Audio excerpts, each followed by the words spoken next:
Greetings and salutations. This is your storyteller, Nobody. And this is, without a shadow of a doubt, the finale of Book 1 of Soup City Sins, Obscura, of Earthly Nothing. We're just waiting for the other players to arrive, and we'll begin very, very shortly. Thank you. Just cycling up to full speed. This is the Book 1 finale. Do we all know where we were? And are there any, what questions do you have thus far?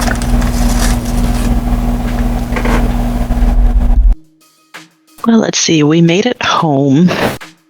Apparently, Tyke has pissed off some vampires. Let's see. Aurora has pretended to play nice with some unknowns. And now we're getting ready to go see whatever it is Kira wanted to do before heading to my place. Yeah, but we haven't quite gotten out of Aurora's space because there's a whole creature doing a thing in her space. Right.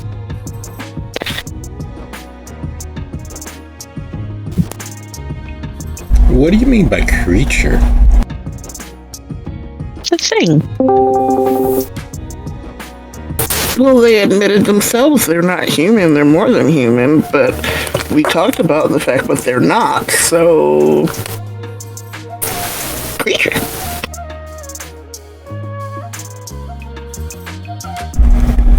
I'm sure they would take offense at being called a creature.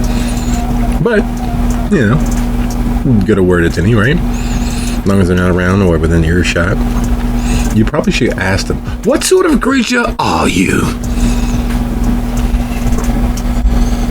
Did you not remember Kira did that? They asked them what they were. Yes, and they did relatively politely. We need you just to drop the politeness and get back to your real world basics. This is the story of what happens when 7 people spend time living in a Chicago loft and get real.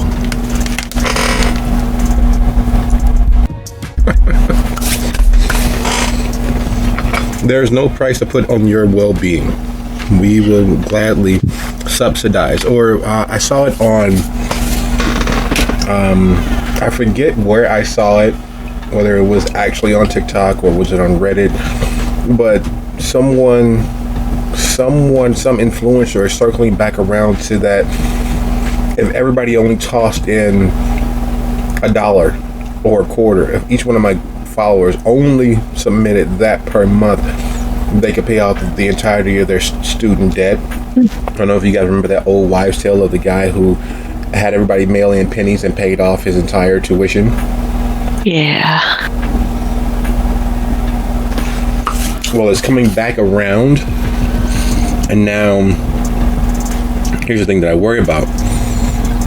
Because it is such a small denomination, and because it is something that most people wouldn't honestly notice, how soon with it actually being out there in the social zeitgeist before Reddit, Facebook, TikTok, Snapchat, or any of the 100 other social media companies decide that it's such a beautiful idea, such a perfect plan, that they will in fact ask for, 50 cents a month from each of their subscribers, anybody that signs up. Because when you think about it, that's $6 a year. You wouldn't miss it. Asking for a value so small that it's easier to do it without thinking about it. And while nothing beats free, it would come fairly close.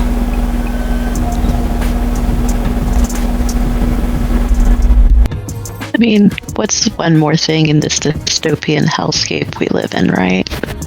But on happier news, this is in fact the book 1 finale for Soup City Sins Obscura.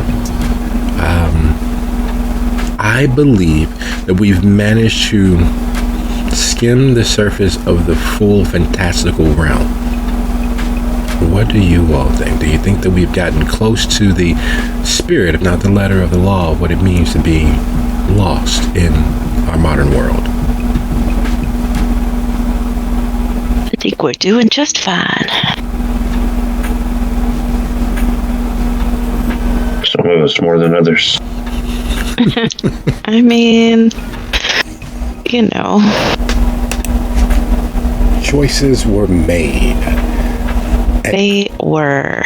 You know, the funny thing is, because I didn't get a chance to work on sound, not anywhere near getting it up, but I did get a chance to listen to a portion the last few minutes of Tyke's interactions, and there was one stupid song that kept playing in my head, and I'm sure you guys know which one it is. It involves Bryan Adams, Sting, Rod Stewart. It was for a Disney movie. The Three Musketeers. Yes. Their song kept playing in my head as I was listening to Tyke. Don't touch her. And I was like, oh my God. It's absolutely a perfect soundtrack. And I couldn't help but mentally rearrange it a little bit. Instead of it being the soaring, uplifting, schmaltzy pseudo stadium rock that they were trying to go for, it was in a lower key. I'm not a musician, but it was in a lower key. It was played a little bit slower, and it was more dirge-like in my head. Okay, so we made it into a minor key. Yes.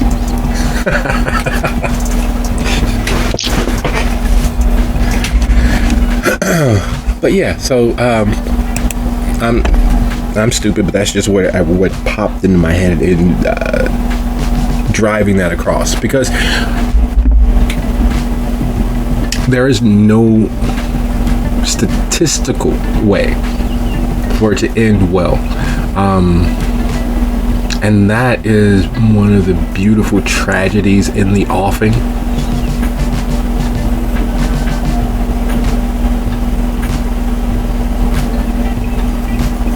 And especially once you all figure out if you figure out what they are doing inside Aurora's apartment, or Aurora's former apartment, because that's home abandonment. You broke the contract, all of that good stuff.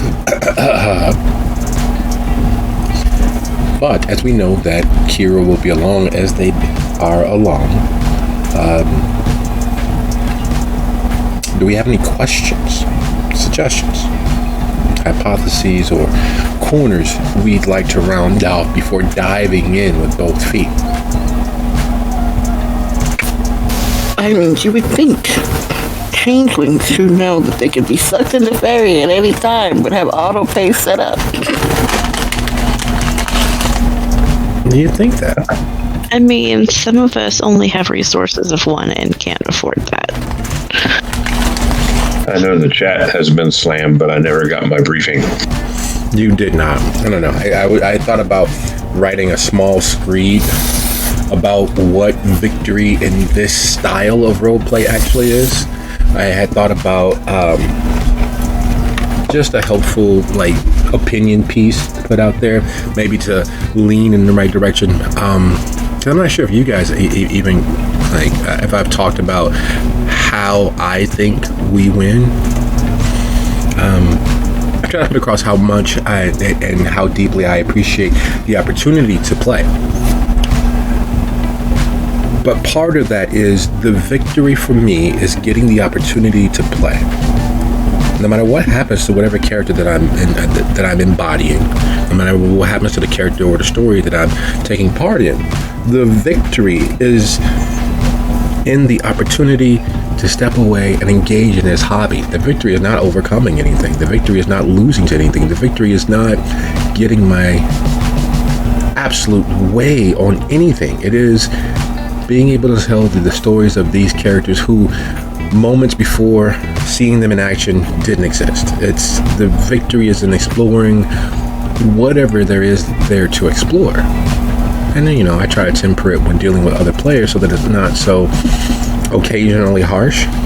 But for me, that is the victory. That is the enjoyment. That is the win state, typically.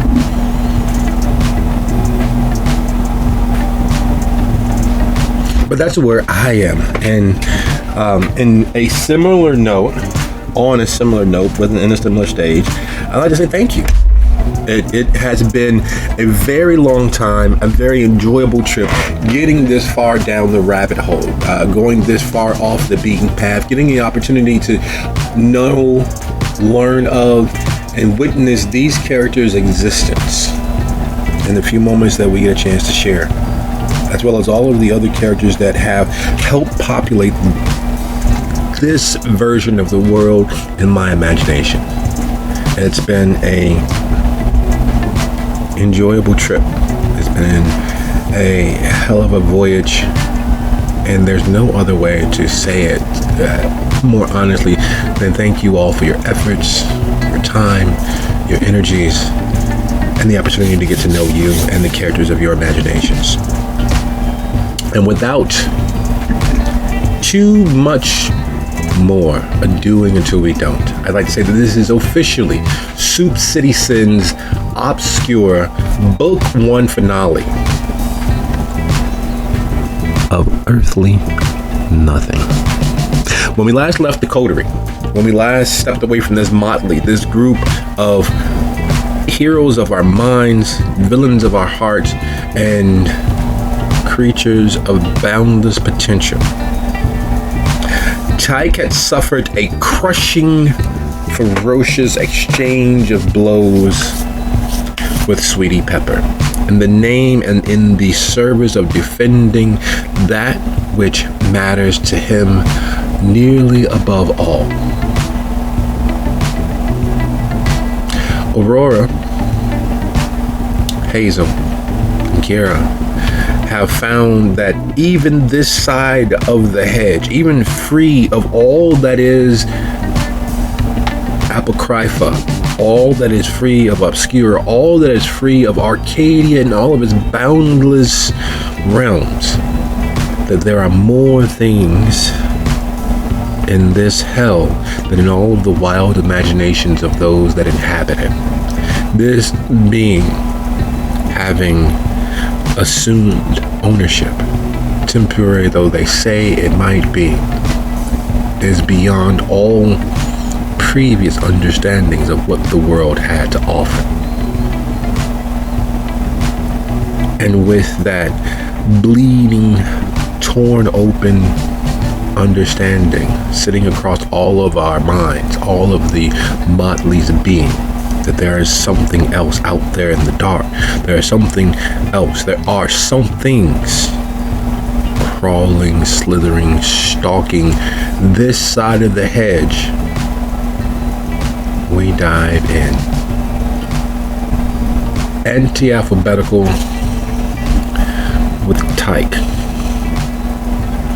breathing heavily, realizing that just because you can do a thing doesn't mean that you should. And just because someone says that you should not do a thing, there's no reason to take any of that into full consideration. There is a value and a wealth inherent in bleeding, broken, barely able to stand. The choice of actions, what comes next, weighs heavily on him.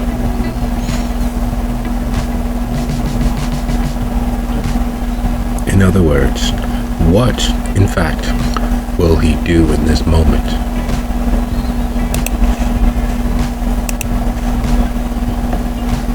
Tyke smash.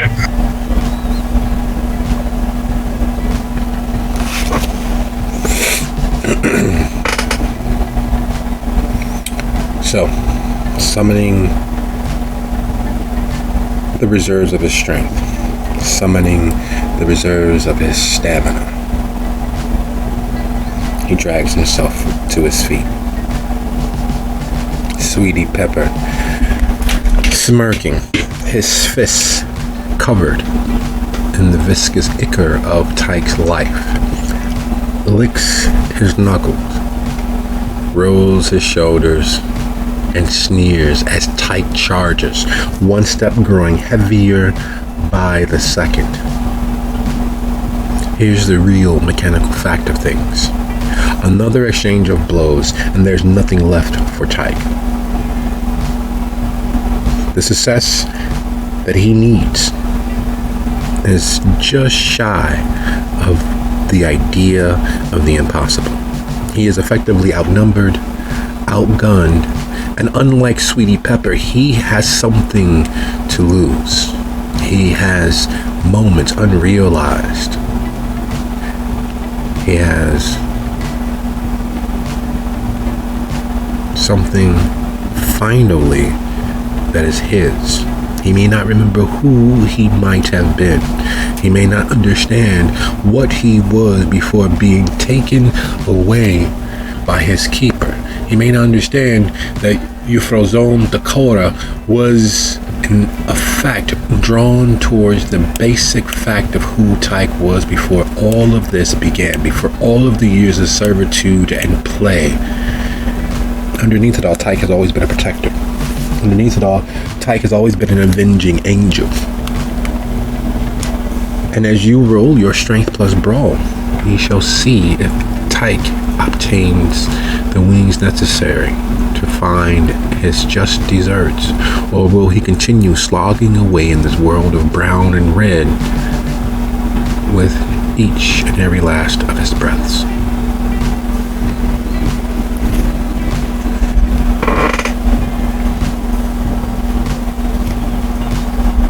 Gotta open the sheet, hang on.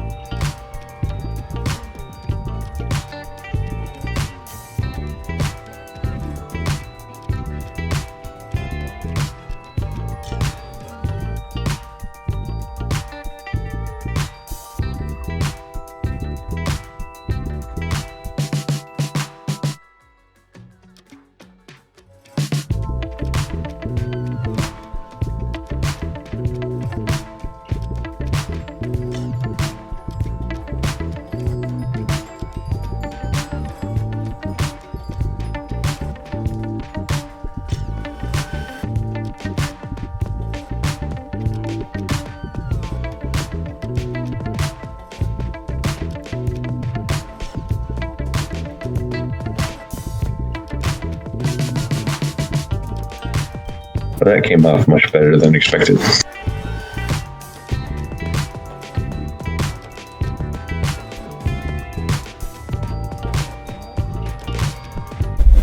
Better is better. One quick second here. I need to. All right, so let's see what fate has in store for Tyke.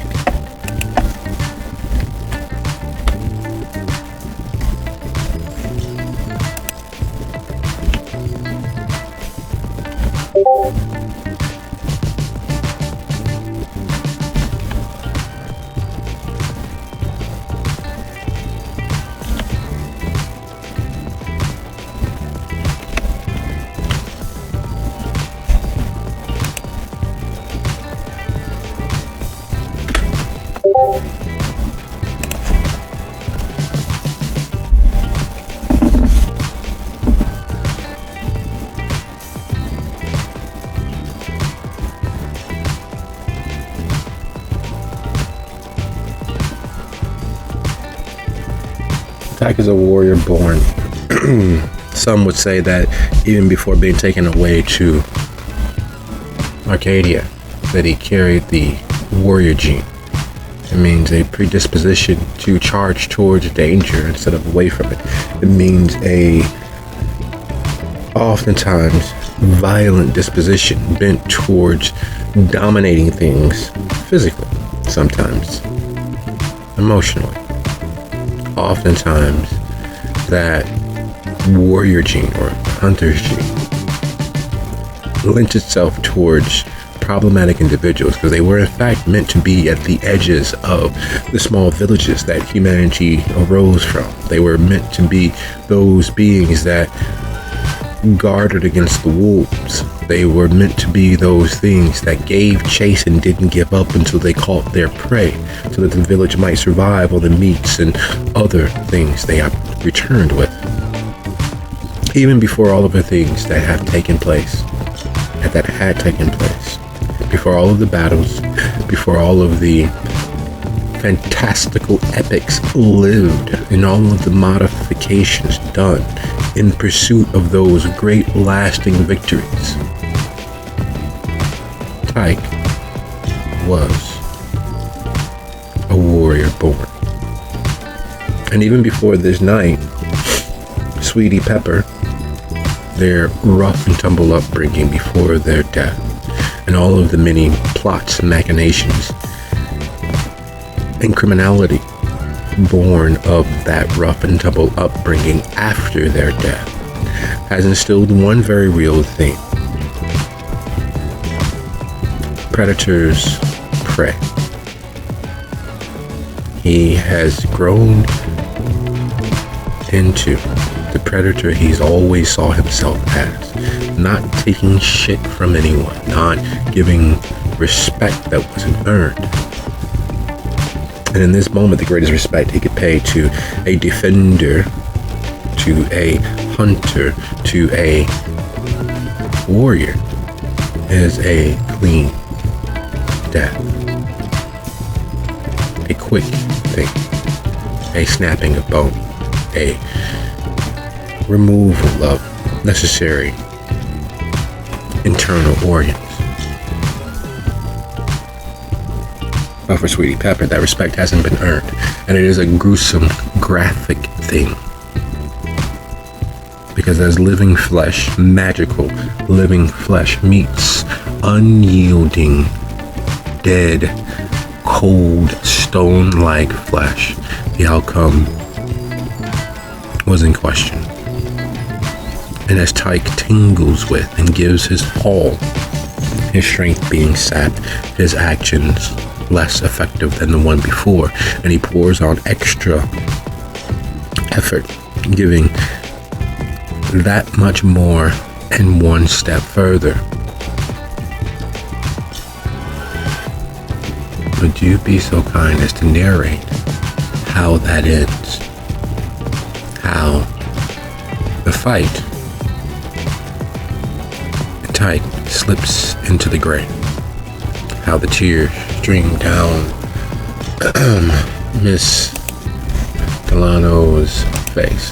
How the crowd start putting away their phones. No more are the calls of World Star heard amongst the strippers gathered. No more is the, oh, he's dangerous, but he's our sort of dangerous. He's like Tyke, but more badass. He's more about it. He's more find out after fucking around. And the strippers and the crowd of workaday hustlers realize that Sweetie Pepper is no sweetie. Because they realize that he is, in fact, what they feared. Something dangerous and ravenous there in their midst.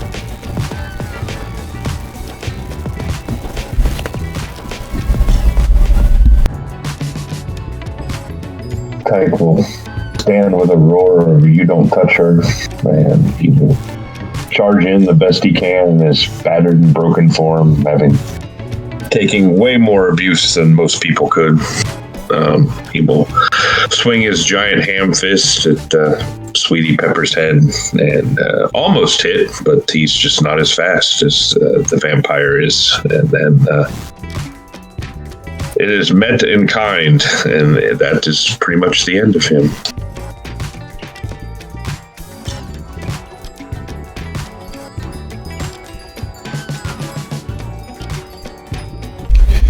The last thing Tyke hears is a crack. The last thing Tyke sees are the tears coursing down Roxy's face. Steph, to those who know her intimately. The last thing he sees, the last thing he knows, is that he gave his all for what mattered.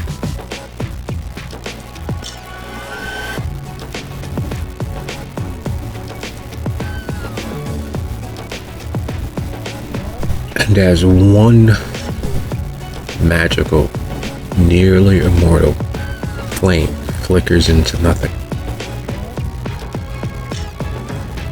miles away, might as well be worlds away, in the darkened, garishly lit, oscillating lights of Aurora's apartment. Aurora, Hazel, and Kiara realize that the floor is etched. There is a V carved into the floor. Though it doesn't feel to be anything carved there, you all know that it is. There's something burnished and dark, something vibrating with a need, a want. It's almost as if what you see there in the floor is beckoning you into itself. As if what you are in this moment is what it needs to continue existing. It's as if what's there in the floor beneath your feet needs what is in your veins, in your heart, coursing through the very fabric of your flesh. And you feel that siren song begin. You feel it as you would if you go to a theater and you sit behind the orchestra.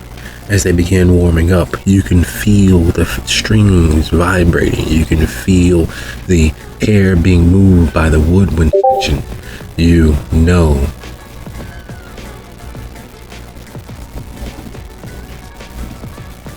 there is something here. For those of you all with any sensory abilities, you may roll them now. For those of you without sensory abilities, you may instead use your wits and any occult you might have to try to detect what is in the offing. You will be doing so at a -1, but you still may.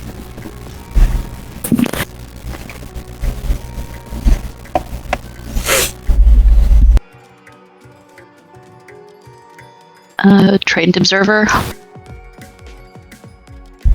Yes, that will take, and we'll give you a +1 for that in this particular case.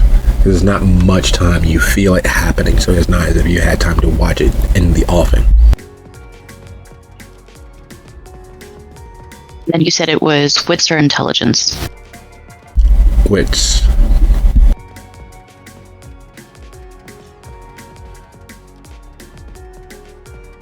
I'll have to download my sheet. For some reason it didn't save to my computer.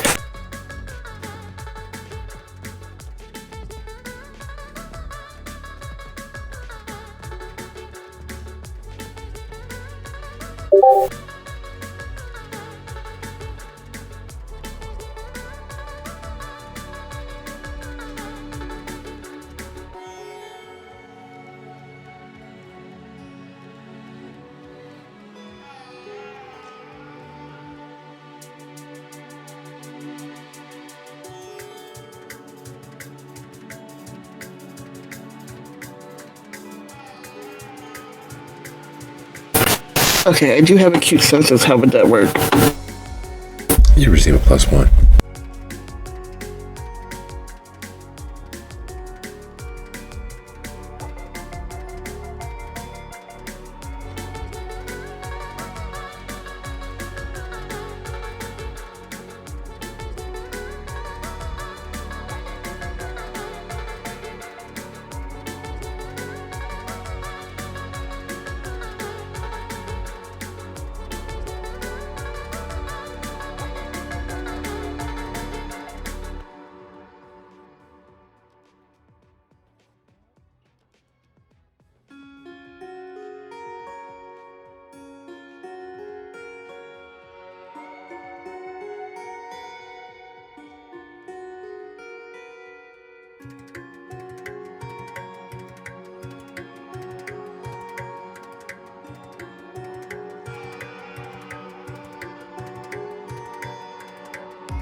Okay, we got a 2. I'm gonna leave it at that. Magic has a flavor. It has a scent. It has a stench. You can't smell it with the physical nose. You can't feel it on your skin. You can feel it inside you, and it feels as if it's crawling over your skin. It feels and smells a certain way. And each magic has its own particular bouquet of emotions. Prayers feel bright and light. Even in the darkest of moments, they feel as if they are uplifting you. That thing that the keepers, each of you, were subject to, each of you victim to, had this saccharine laced darkness. It was neither bright nor swirly. It often makes you laugh at the idea that Fey beings are these wonderful light, small things floating by with gossamer wings and sparkled left in the wind behind them. You all know that it's a heavy, cloying thing to have their energies crawling all over you, to have their energies invading what you thought you were. This is none of those things. This is a oozing, creeping, slick thing, leaving a residue of its touch behind. It smells like the absolute bottom of a bog filled with many dead things, refusing to stay that way. This feels as if some acid is being dripped moment by moment over your soul. This feels like the hate of humanity congealed, distilled, and served with a teaspoon of sugar. And yet, it calls to something inside you, something that has not stopped being mortal, something that did not give in to the wild wondrousness of Arcadia, something that held out hope that the real world had something left for you. And it's calling to it. And you realize why the others you all passed on the way here were so relatively happy. This siren song, you know, if you let the poison in, that everything will be okay. There won't be any further worries. There won't be any further enmity against the world or the world against you. You know that if you let it in, that all of your dreams could in fact be your reality. You know that just saying yes would be more than enough. And as it's happening, as you feel this sliding over you and filling your metaphysical nostrils and closing off your ability to feel beyond it, they sit the large hat off their head and hold it in both hands, expectantly watching you all. Not a malicious glare of "good, my pretties," but more of a "could this be it? Are we close?" It's an expectation and a hope for something good is there naked on their face. And as they sit on their haunches watching you all, there's something incredibly sad about that.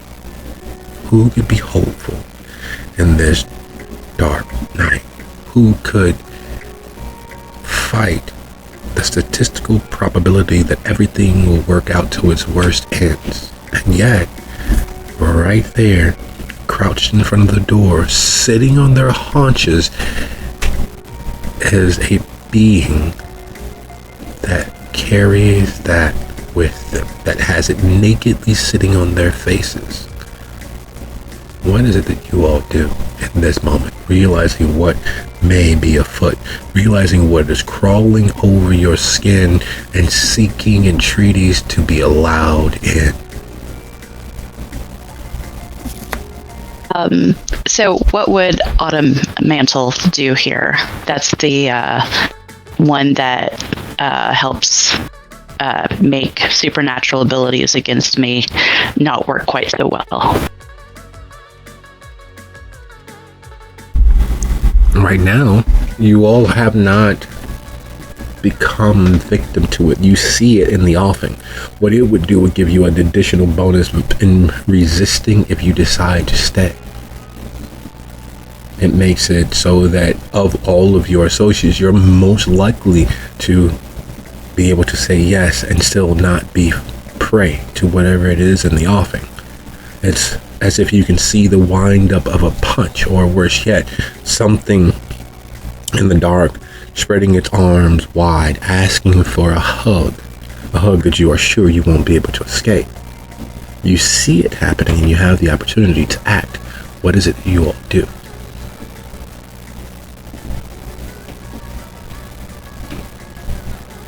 Hazel is going to make a face like she's just smelled a fresh porta potty in the dead of summer. That smells horrible. I think we should leave. I'm sorry. I will grab the other two and start walking them out.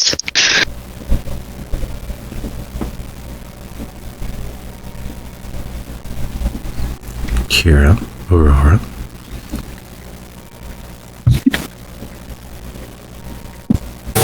Aurora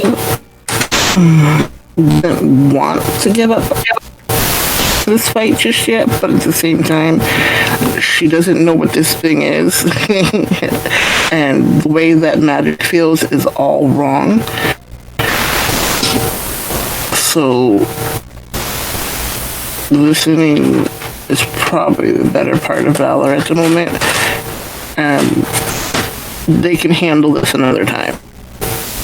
She can come back tomorrow and straighten this all out between the lawyer and this thing that's in her space and put it back the way it was. So she lets herself be dragged out of the room.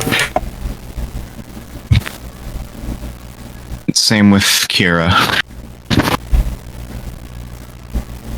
No, y'all ain't gotta go. Y'all can stay a little bit longer. Stay just a few minutes longer. Enjoy the party. We can talk about everything else. Just stay.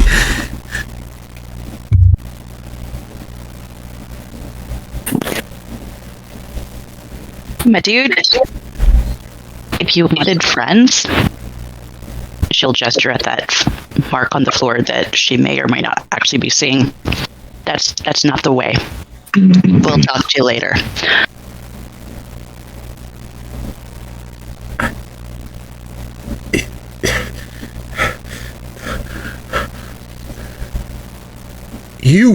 And as their voice begins to raise and they turn to move towards you, their quickness and their speed stops. Because as you all are leaving the room, moving past them, the other guests are smiling and dancing, and they look towards you all storming out of what was, as far as they understood, the back bedroom. And they stop. And their head drops. And they take their big hat and place it firmly on their head. Well, I'm sorry y'all couldn't stay, but y'all will make sure to come back another time, won't y'all? Y'all have an enjoyable evening. Make sure you take something with you. We are the sort that don't believe you should ever leave a party alone. I know it's just the three of y'all, but take something. Take a ride or take a friend along with you. And they take the cup out of the nearest person's hands and hands it towards you all.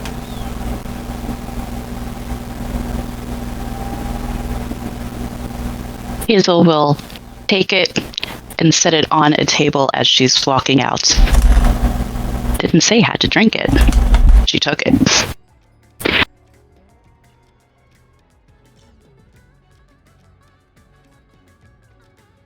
Loopholes, gotta love them. Contract fulfilled.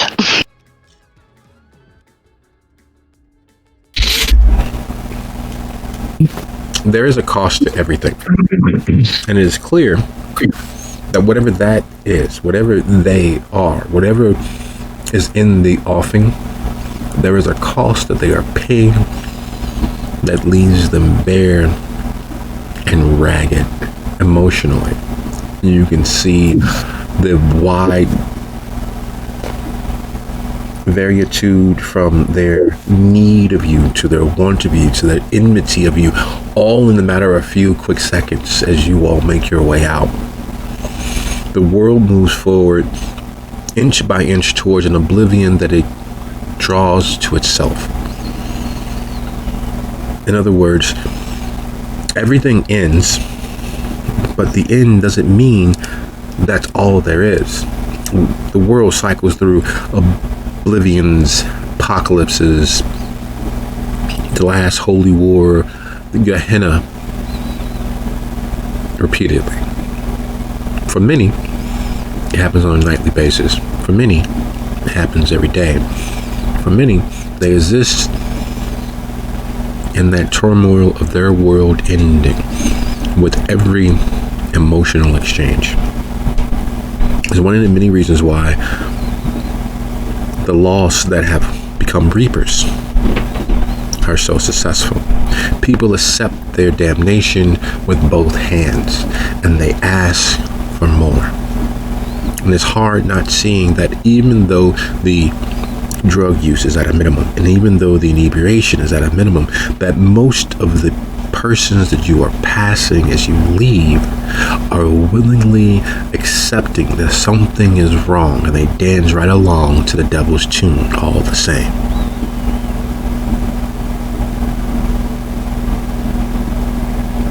It's only as you get outside once more that the warning signs that you all ignored, that the feeling of otherness becomes apparent. Because what you are as in-between beings of Arcadia and beings of this world, there's not a place where you are ever truly at home. There's never a place where you are truly simpatico with the world around you. And this is one of those moments where that shifting in between, not quite this, not quite that, has paid dividends in keeping you all whole and relatively sane. The High Park you left is not the High Park you returned to. 6 months, an eye blink, a drop in the bucket. Nothing in regards to as far as such things go. And yet, even with all of the changes, it is exactly as you left. A world dancing on the precipice. Where are you all off to?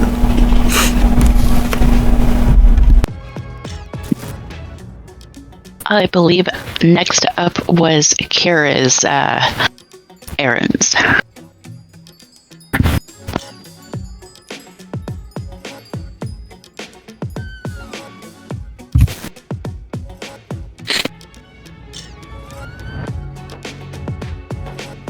Kira, you're here. I have errands.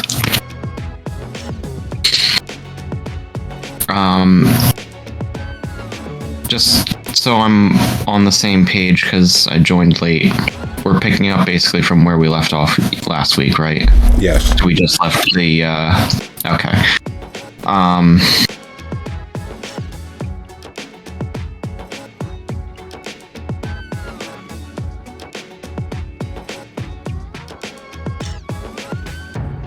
I mean, the only thing immediately on Kira's mind is making sure that actually this is something that I don't think I established for Kira. is where she lives. You did not. Go ahead. Luckily, knowing that they're so enamored with the being that's taken their place, and the Reynolds Club, we know that they are in Hyde Park, south of 57th Street. Where exactly is anyone's guess?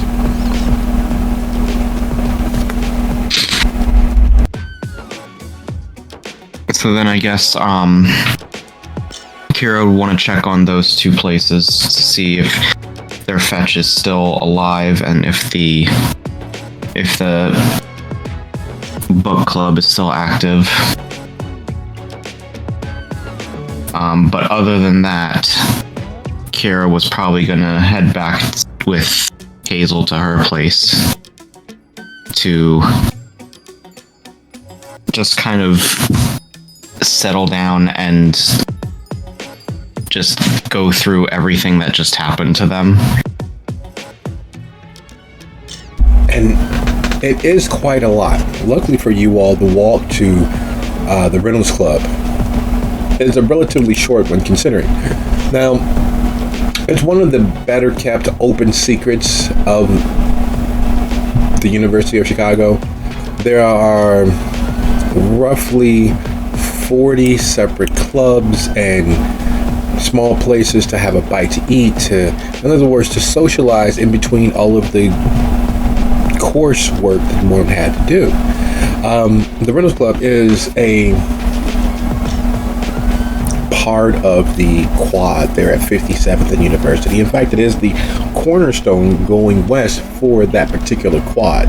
You have the Reynolds Club itself, you have Hutchinson Commons, you've got zoology, the department, you've got a lot of the University of Chicago there. You've got Eckerd Hall, where the professor holds classes from time to time. You've got Mandel Hall, which is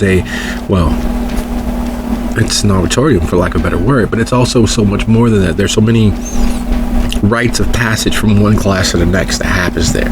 You've got the chemical laboratory almost perpendicular to where the Reynolds Club is, and the Reynolds Club itself is just that. It's a place for the students and faculty of the University of Chicago to socialize. It's a place where you can open up your laptop, you can play on your tablet, you can sit in the window on your phone, you can take a moment to decompress.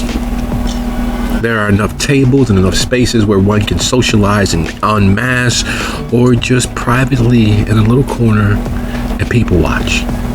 They do their best to serve what good items they can. There's sandwiches and cookies and all of the quick fix, carb heavy things that provide energy and sustenance and can get you going when you need to get going.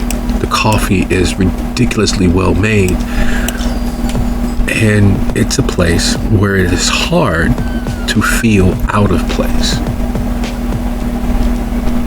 The melting pot of Hyde Park is indicative in every face and every person inside the Reynolds Club. From the Alice in Wonderland checked patterned floor to the stone that is reminiscent of a castle all around you, the soft warm carpet of the second floor, and the hidden alcoves leading up into the third floor where the staff actually handles their meetings and makes their plans and all of the other administrative functions that most people don't realize are necessary to keep a place like this operational. So, walking towards the Reynolds Club, you see several students passing you by. You see several groups of students passing you by. You are greeted with smiles and nods, or the occasional touching of an earphone to give you a sharp but polite look. It seems all's well that ends well, because as you grow closer to the Reynolds Club, the feeling of being at home, to being welcome, to being seen increases. Being such as yourself, creatures of emotion, creatures of Arcadia, it is hard to ignore that warmth and welcome. especially as Kira didn't inform you all of the lovely number of warm, crackling fireplaces inside. But lo and behold, here you are. And as you all make your way up to the second floor, the meeting room to your right, you see several youthful and vibrant faces, books in hand, some with the e-reader open to the correct page, and others expanding and expounding on whatever it was that they were caught up in that regard. You can't hear them, but you can see the gesticulations as they speak, and some nod accordingly, some frown, some quirk a brow, but you see them in the middle of joining in fellowship over the joy of imagination. The question is, when washed, smacked, and beat with so much excess glamour, do you all attempt to take this moment to meditate on all of that lovely, lovely glamour and take it into yourself?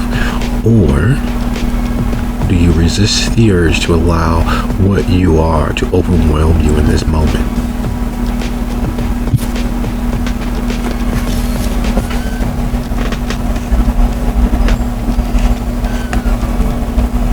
Actually, the whole way here, Aurora would have been like silently sniffling, and little tears have been coming down their face because after she got outside, she remembers the fairly large saltwater fish tank that she had set up in her place and didn't see when they went up there.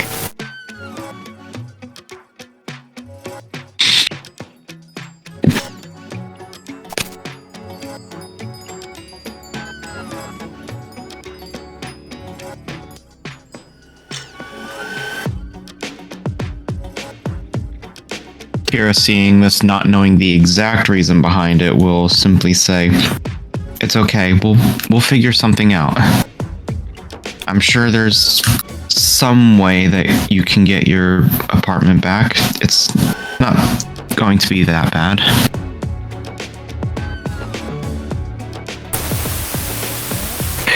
The thing is, they probably ruined it.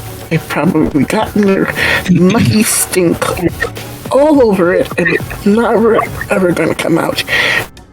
And I don't know what they did with my fish. They were probably so scared.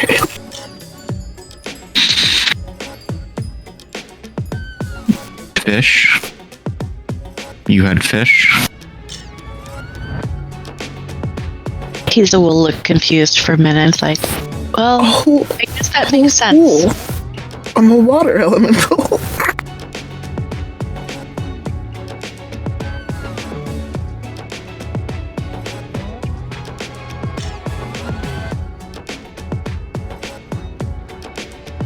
Yeah, we'll figure that out too.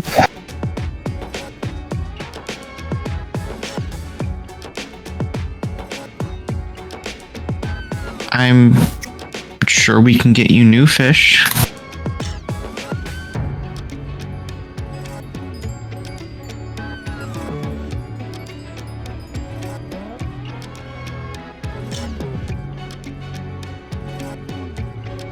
You would think that, like tides, I'd be used to change with. But I had actually settled in this time, and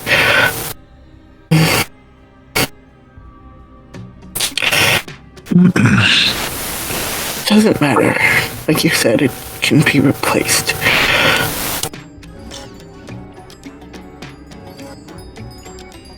So, to just distract ourselves from any horrible thoughts, it's a pretty nice atmosphere here. And I don't know about you two, but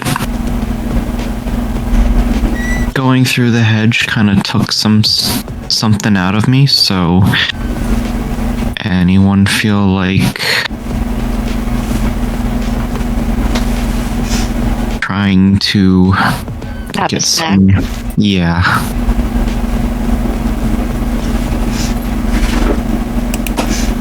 I didn't want to phrase it like that, but yeah. There's an aphorism that everyone knows by heart. Speak of the devil, and they shall appear. This doesn't mean exactly what it states, but it comes very close more often than not. The idea of engaging in a little bit of reverie and finding an epiphany in the air around you, inspiring what's already there to be had to raise enough in levels that you can sip and absorb a little of it without affecting the world around you, is such a sweet, beautiful idea in the moment. Because nothing makes one feel better than a little bit of the right mix of glamour, the right bit of emotions, the right inspired hope that tomorrow will be better than yesterday. And then you hear a dropping of pans, huge metal things clanging and ringing off the stone walls around you. The meeting room, which is just there, the doors closed and the glass separates those inside from hearing all of the clatter. However, you see the coffee girl at the kiosk stop what she's doing and look around. She looks behind her towards where the kitchen is on this floor, and there's nothing going on there, but there was a huge breaking, bending, clanging clatter of metal on stone. And there it is again. And you can see that tremulation of response, that huge clatter, start to change the ebb and flow of the room, change the ebb and flow of the workers as they're looking around trying to figure out what's going on and how bad is it. A few of them head out past you into the hall to look down the stairs. Some of them look towards the windows facing the street to try to figure out what was all that. And like a sudden splash of cold water on the coldest of a winter's day, you all don't feel as comfortable. And you know for a fact, if it continues, it will affect those around you. It will change the ebb and flow of energy. It will shatter things. Would you all be so kind as to roll your wits plus word for me, please?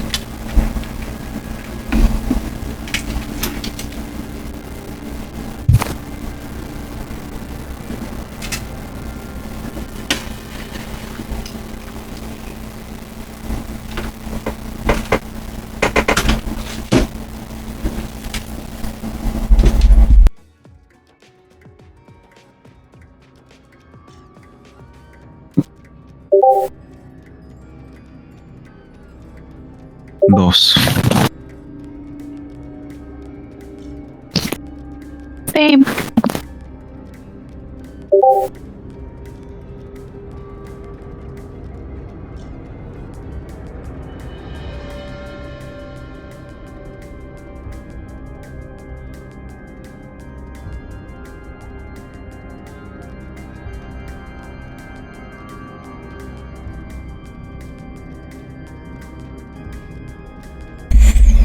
There are certain truths that are unavoidable, certain facts that just will not go away. And one of them is that it is always easier to break something. It's always easier to take instead of invest. It's always easier than to exert effort to counsel someone else's. As one of the very real fundamentals of why many, some, a few, changeling become reapers. Because it's easier to destroy a work of art than to inspire someone else to create it. It is easier being the asshole and shut down a party than to put one together, build the connections, and ensure that the vibes are immaculate. It is easier to render the piece moot than to instill a meditative moment to guide someone through envisioning themselves in a better position. It is easier to destroy than to build. And in a place like this, in a moment like this, like a calling to like, as well as to its absolute complete opposite, a part of you blanches as you all realize what someone may in fact be up to. What someone's may in fact be up to. If your welcome home was any sign, it is clear that Hyde Park is no longer the safe domain of any singular motley, but it seems to be victimized by those who would raid, those who would reap, those who would sow chaos instead of attempt to instill order.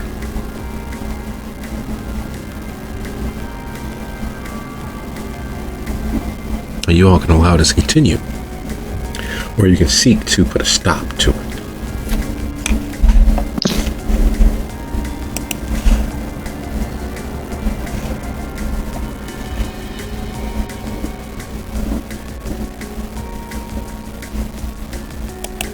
Ever have one of those days when you just feel like people are testing your patience? Yeah. I think I get what you mean.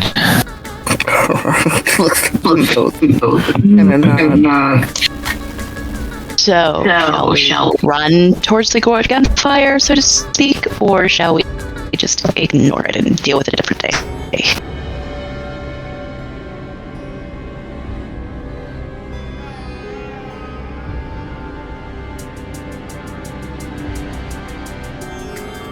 Look at Kira, since this is her favorite place. Well, I'm not gonna let it go on like this. I'd like to put a stop to whatever's going on. All right, let's go.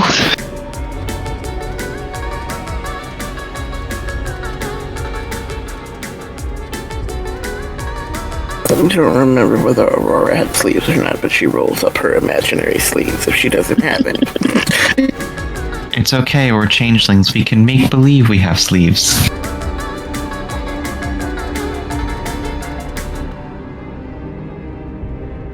Perception becomes reality. It is never what it is what it seems to be. These are one of the many lessons that Harmony has found penultimately important.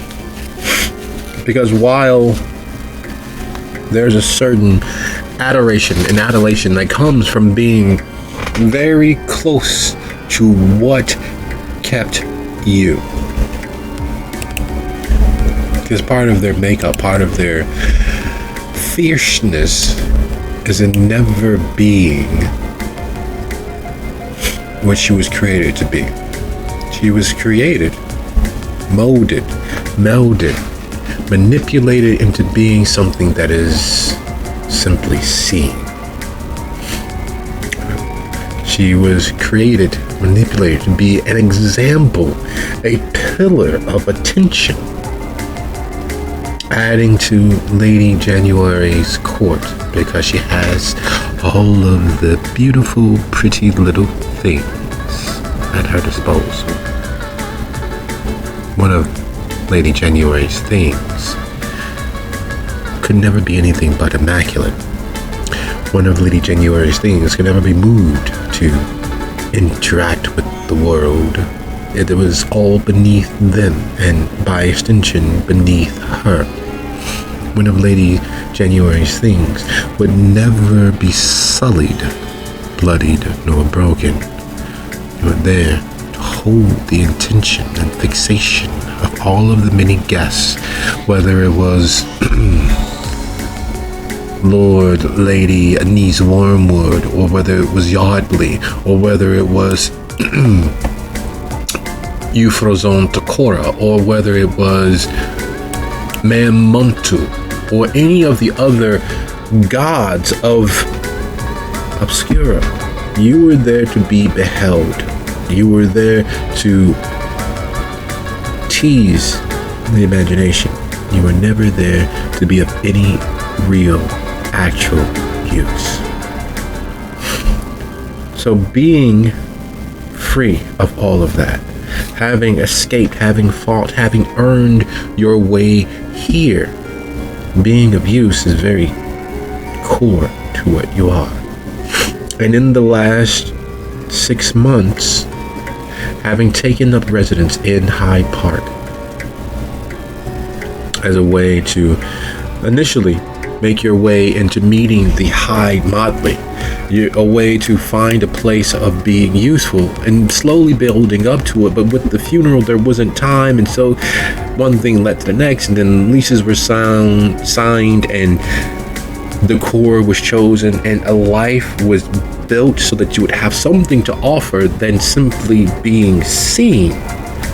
Something to look at, something to inspire without ever actually doing. A reality of your own, not the perception of others. Being of use, being of service, making things happen for the betterment. And the first few weeks, looking high, looking low, attempting to find and meet, was a job all of its own. But then the raiders came. First it was the group of would-be wolves that began preying through the park, chasing the foxes out of the park, chasing the humans, causing an uptick in violence reports to the local police and the campus police, and just making a nuisance of themselves. Then it was the sneak thieves who started a rash of break-ins. Then it was those who were willing to rob, steal, break up stores, stir up unrest to get the mortals, the non-changelings, the humans all around you up in arms. So much so that open gunfire was actually growing to be a regular occurrence. Shootings and stabbings and muggings, and literally turning Hyde Park into Inglewood. Inglewood's a known place where changelings reap. Inglewood's a place where young changelings go to exercise their physical demons. Inglewood's a zone of reaping that has gone back God knows how many years. But Hyde Park is a melting pot where hope and joy and family and belonging and all of the things that have been carefully maintained and cultivated allow for the ebb and flow of glamour. But these raiders, these reapers, these lost of the lost began making the place their own. What would Harmony have done in that regard?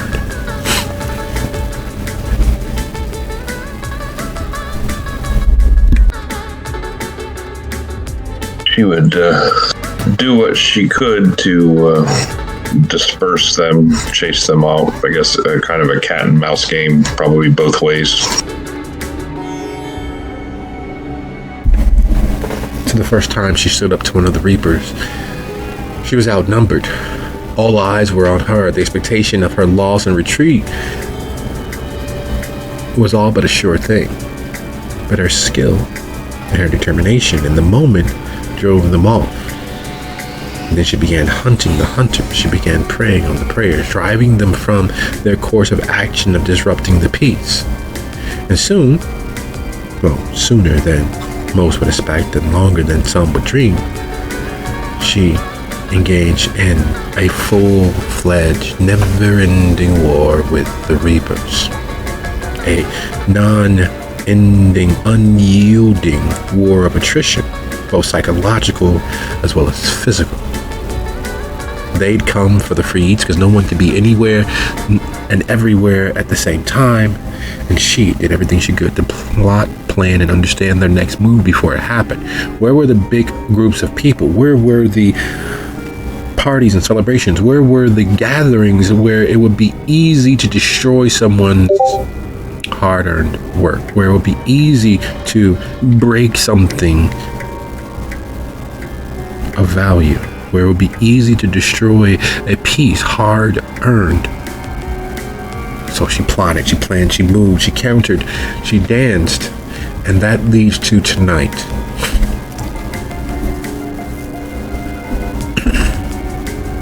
He calls himself Wednesday. He believes it's cute. He believes it's kitschy. He believes that it summons up the idea of Odin, the Allfather. He believes that it plays and pays proper homage to what his keeper had designed all of those captured by him into be the Aesir and the Vanir, the gods of old Norse, but made new and modern. Instead of Odin, instead of Mr. Wednesday having but one eye sacrifice for knowledge, that's not enough. Take both and plant another in its place, right smack dab in the center of the forehead. Instead of Odin being a trickster god of knowledge, have them be the one tricked, the fool, the cherub. Instead of Odin being an old, wise thing, a young, wily, rascally thing. Hair just as white, because that's a beautiful image, yet young enough that there's no way logically that beard that reaches down to their ankles could be possible. Young enough and misshapen enough to conjure the idea of Odin, but in a new way, remixed, made fresh, added 3 Z's to Odin's ravens. Yes, 3 Z's, because the more Z's makes it cooler. And you've heard the stories before of keepers being completely and totally out of their minds, having no sense of logic and having no sense of anything about them, save their willingness to do, the audacity. And Wednesday is a product of the audacity. How would something believe they have the wherewithal to remix the myths of old? How audacious would a being have to be to believe that they could create gods to play with at their whim and their will? Yet, that's exactly what Wednesday's keeper did. And Wednesday, having traveled far from the north side of Chicago, you're not exactly sure where, but there was too many references to streets with names instead of numbers, has become Harmony's Moriarty, because he, just like the keeper that kept him, is filled with the audacity. And so she waits, watching, knowing this has to be the night. There's a full moon overhead. The energies of the world are ripe for the taking. And there's a book club that meets there at that college club. There's a dance that happens 3 blocks over every 3 weeks. There's a movie festival happening in the hall 2 buildings over from the Rose Club. This has to be the place. This has to be the moment. This has to be the time. It's completely perfect. And sure enough, just like the clock, broken though it might be, it is correct twice a day. Harmony sees him moving into action. He's orchestrating a gang of kids that he's pulled under his wing like Fagin. There are 6 kids in hoods and gloves and KN95 masks and backpacks full of clanking things. And there's Wednesday standing by the tree in the courtyard, watching everything, slightly obfuscated due to the shadow of the tree he's standing beneath. But there he is, and his gang of mortal ne'er-do-wells, the clanking, shaking of what's inside their messenger bags and backpacks. slightly throwing you off in terms of time. What could that be? What might that be? Most importantly, what might you do?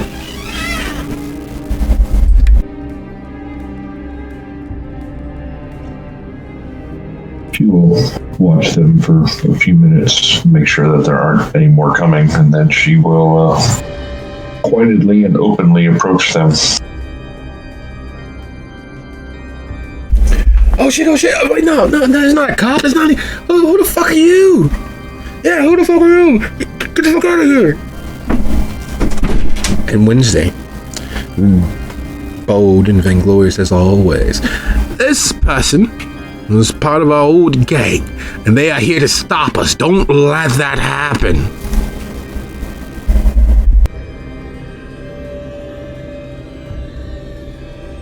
You boys should run on along home now before you cast a nasty bout of frostbite.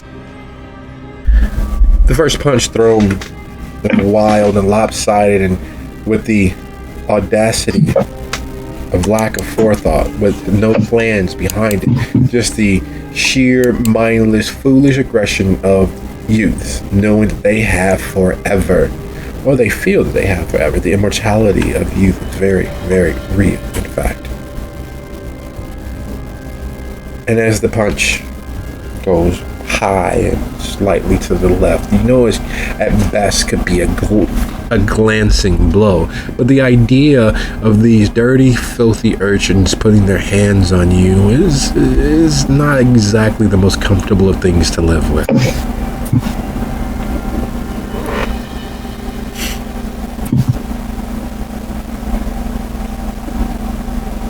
Do you take the punch, or do you do something else?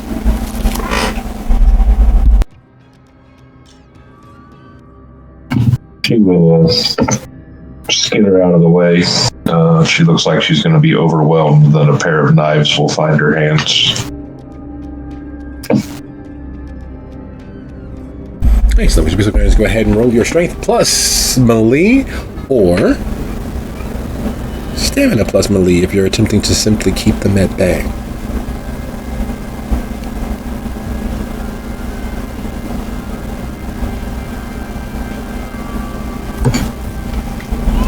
Fortunately for me, I have fighting finesse, so I always use dexterity. Alright, sounds like a plan. Let's ride.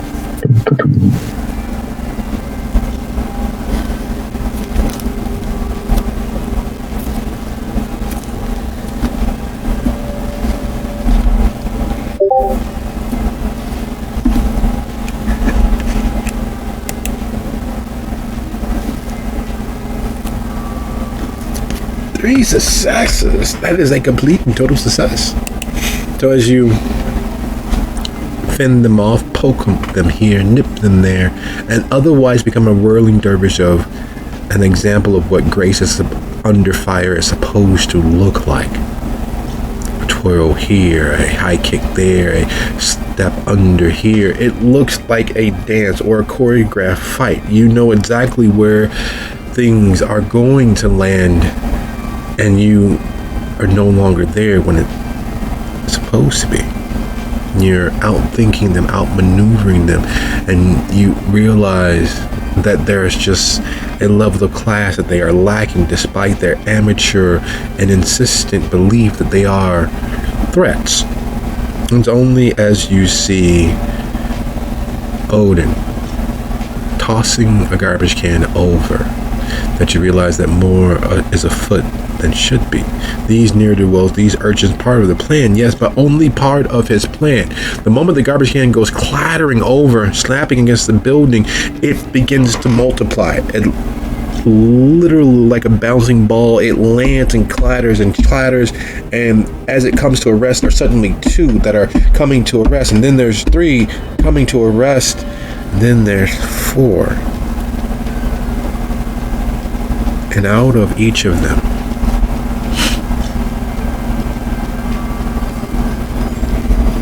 is the nastiest, most repulsive, barely skinned, barely furred, slick yet clearly crusty and crunchy metallic rats. They're only about as big as from the tip of your index to midway across your forearm in length. But each of them has a tail just as long, some of them a little longer even still. And they're not attacking you. They're clattering over each other and beginning to move towards the building. Thoughts have consequences. Energy has its cost. And these are the consequence and cost of Wednesday's thoughts to put and create a catastrophe. The foundations of the building, if they go with all of that stonework, with all of the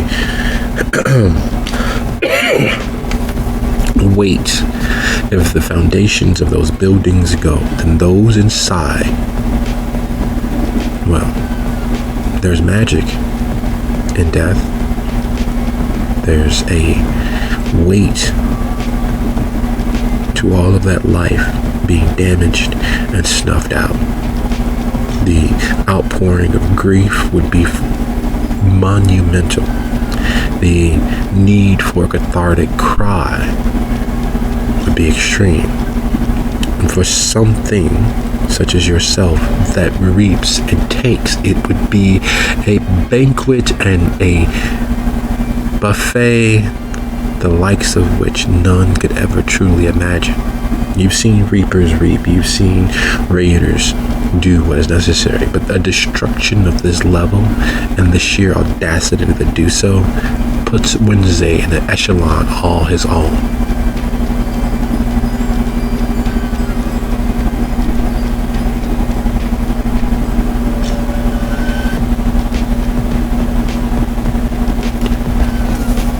And with that thought weighing there in the air over Harmony, she realizes what's afoot. Rushing out of the building are Aurora, Harmony, and Kira. When you all reach the courtyard, the quad behind the building, you realize what all the clattering is. There's these swarm of metal rats made of bent, broken cans of all variety and stripes, but they're rushing towards the building. Just past them is, well, a keeper with two knives dancing between masked, shadowy, hooded figures. And just past them is an old Cyclops-like individual.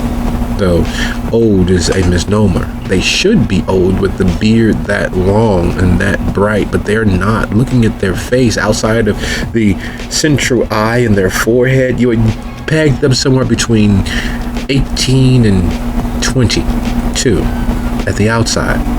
Yet their stooped, wrinkled, broken frame would have you think that they're in their 80s or 100 even.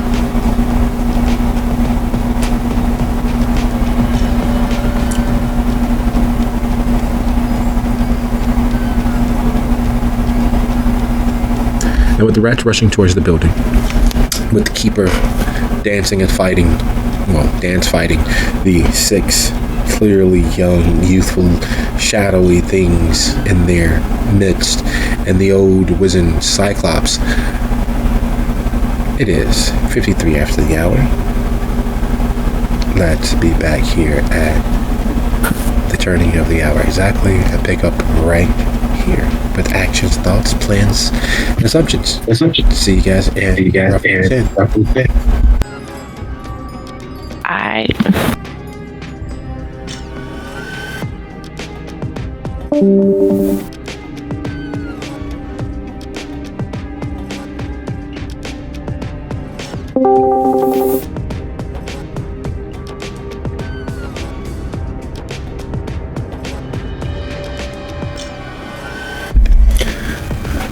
All right, folks, how we doing? No, we're doing. Excellent. Doing is better than not, more times than I care to put a finger on. Everybody back? B.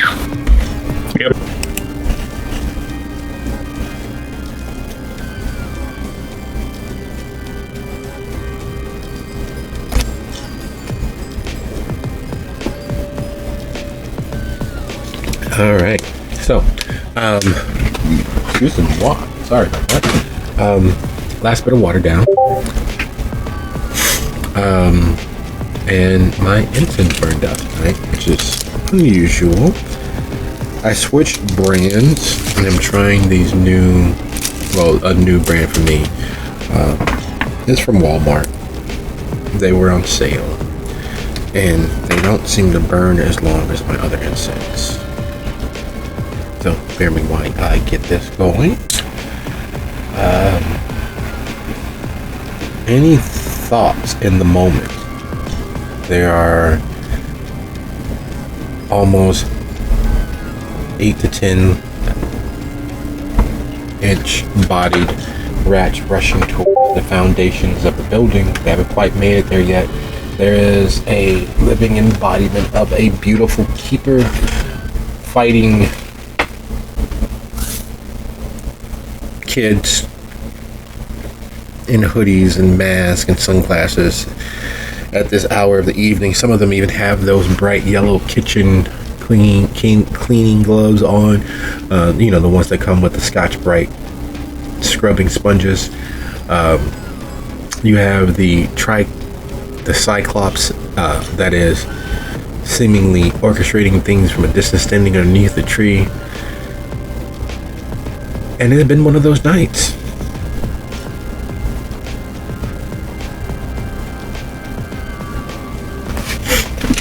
So, any ideas, any suggestions as to what you all might do when presented with that scene? Does it seem like anyone else other than us notices this going on? No. Everyone's looking for the call is in the clatter, and they can't quite understand or see what's going on. It seems as if the shadows and the way the light falls seems to be blocking most others' view. From the second floor of the Rental Club, the trees would be blocking your view of the courtyard. It's a great view. You can take pictures of it during the daylight, but at night, those trees and those blossoms and those leaves keep the courtyard relatively out of view. Harmony has an action when we get there.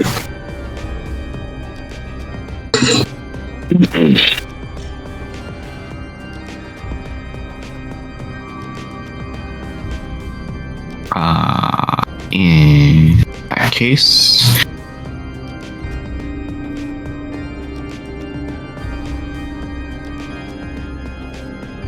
Kira will turn to the others and say, so I don't know if we want to get involved in that fight, but maybe we can at least stop whatever these rats are from getting in.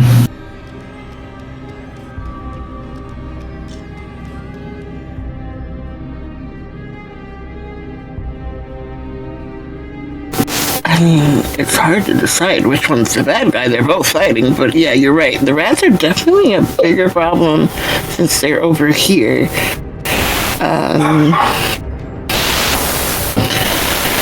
Maybe, yeah, let's do something about that first and then work our way over there before more come up.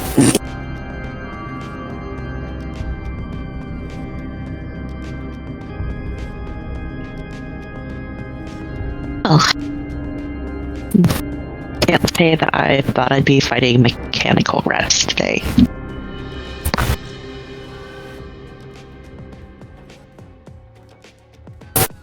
Okay, how many are there total? There are roughly 12 to 18 of them.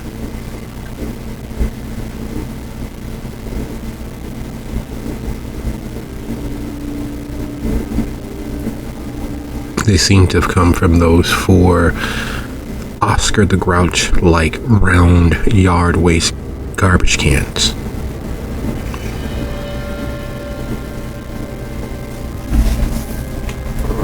As if someone brought 4 large, heavy-duty metal garbage cans and emptied them out with these rats.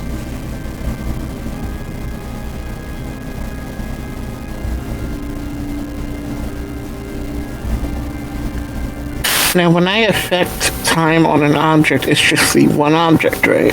Yes. So if I roll back the trash can, does it go back to being one trash can? Or is it now a separate entity or object? It is. Each one is a separate entity.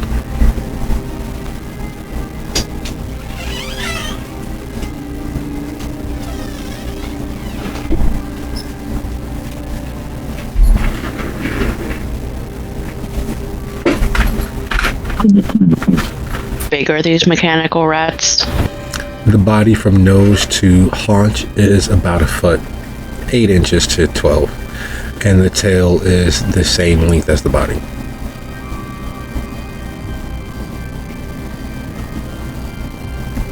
They're small capybara size, basically.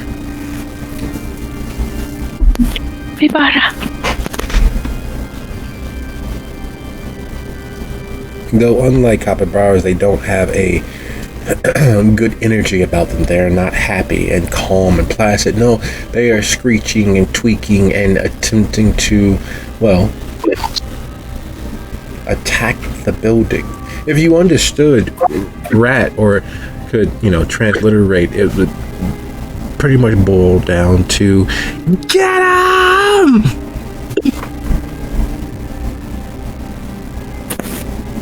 Fabulous.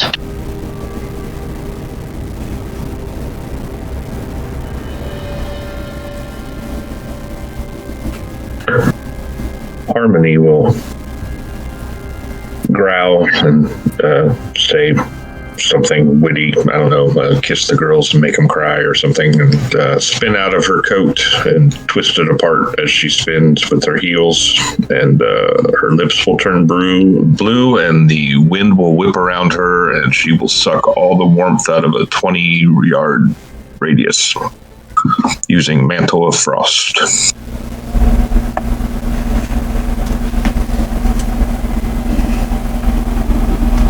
Which I believe will also inflict the extreme cold tilt on everyone. It would. Except for me. So we have Harmony's declared action. Kira. Or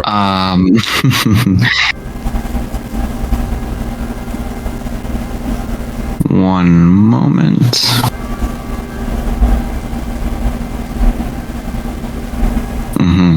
I see. Yeah, Kara doesn't have any contracts that would help with this. So...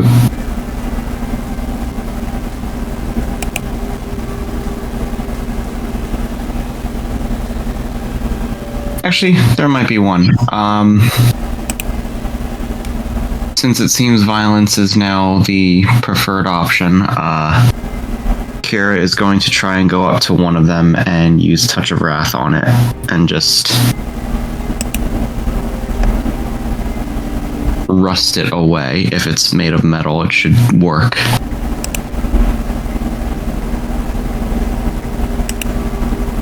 okay. Hazel, Aurora.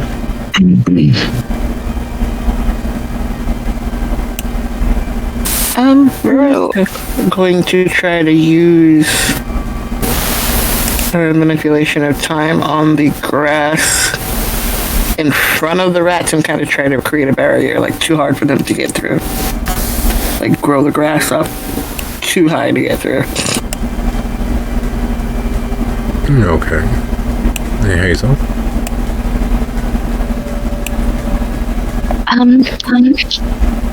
She is going to turn herself into a raven so she can, grab them by the tails, lift them up and drop them and hopefully break them. As you do. As one does, yes. All right. So, Now, the unfortunate thing is anybody who comes within my 20-foot or yard radius, which is probably encompassing these rats, I'd imagine, is going to have a cumulative -1 to all their actions per round. Question. When we originally went into the hedge, was it winter? Yes. Okay, so we're probably dressed warmly.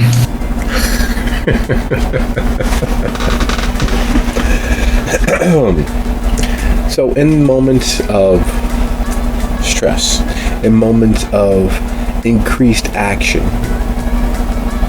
one of the many facts, besides there's no such thing as a reliable witness, is that persons witnessing the events, even those involved in the events, tend to say that the world slows down, that everything was happening so fast. Their perceptions, even though they're able to see the details of what was happening, kind of blends together. Things blur when they're slightly out of focus as the mind focuses on the person with the gun, the person with the knife, the person that's being the loudest, the person that's clearly the aggressor. And so nothing is ever as real as it actually is. You don't see it the way that it actually is happening. It's not that everything is moving slower, but as your body, through all the chemicals coursing through you, focuses on what's important, the biggest danger, the biggest risk, and your own internal sense of survival kicks in. Much the same is happening now. Everything is happening at once. There's an explosion and a breaking that sounds like thunder itself is walking amongst you as a gust of Arctic wind sweeps through the area, as the Arctic wind is chilling everything and everyone down to their very bones. Kira lunges forward. Hazel leaps into the air, and what was Hazel is suddenly a raven speaking of Lenore and saying nevermore. And Aurora's hands are outstretched, and the effort is clear upon her face as what was becomes what is and what will be in regards to that line of grass. The success of these actions, of course, is up in the air because it is a contested role. What is happening first, what is happening at the same time, and what may not be as successful as we hope. As such,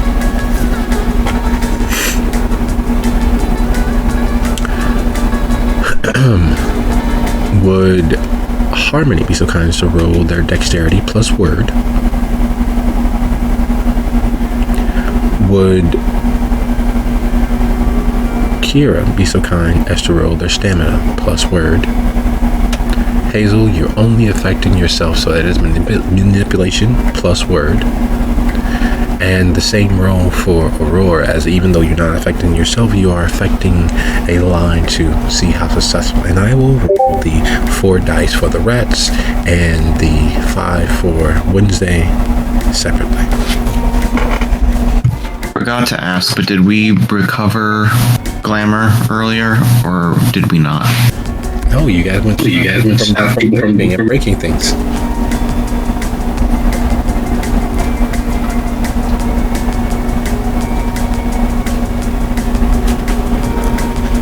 Okay, so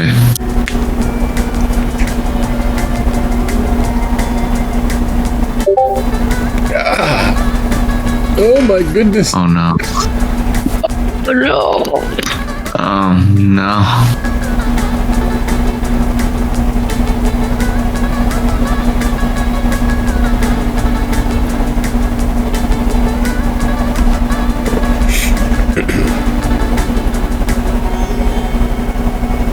We're just waiting on Hazel and Aurora's roll.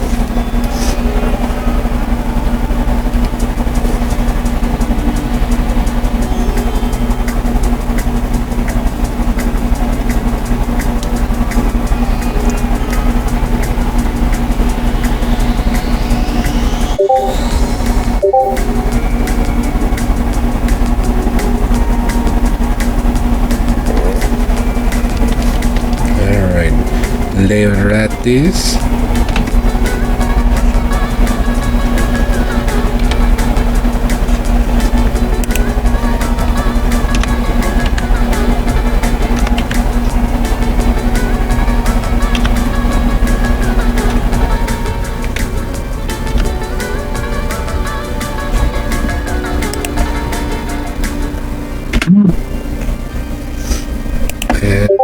Is your Wednesday?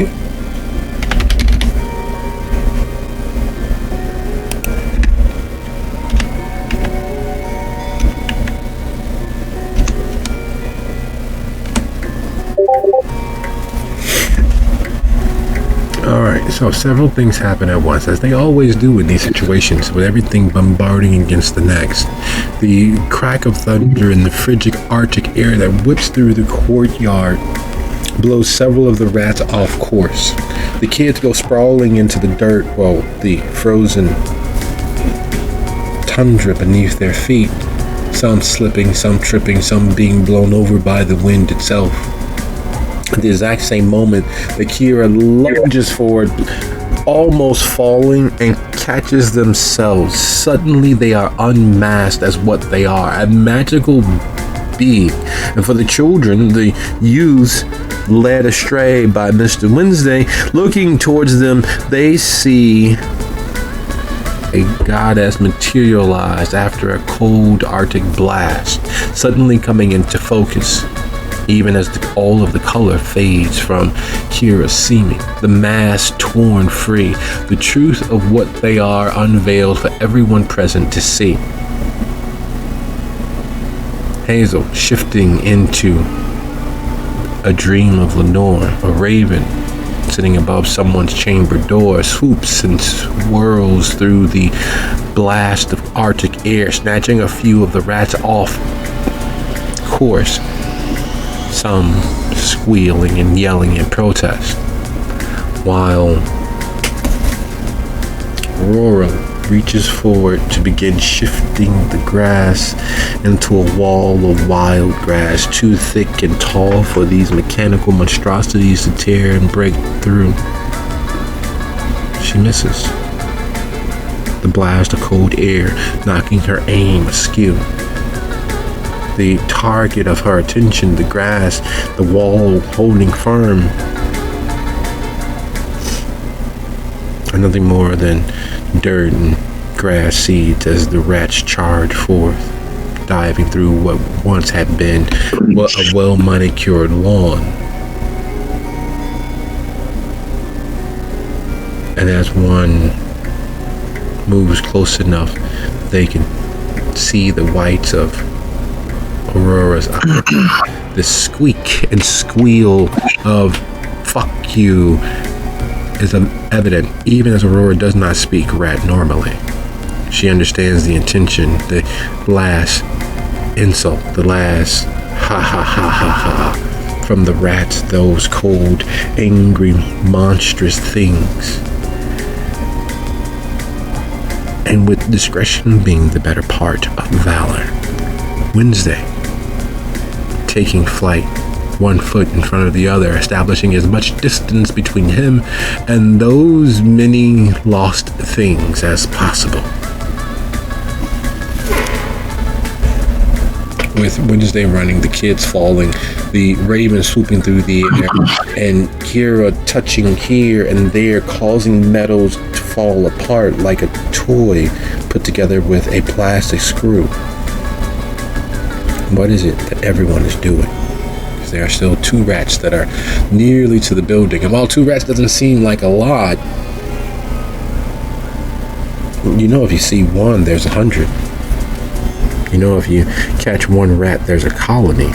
You know that there's no reason for it to make sense, but you are sure that if they get there, they will breed and multiply and continue multiplying until they bring that building down, or worse, make it unsafe for humans to inhabit.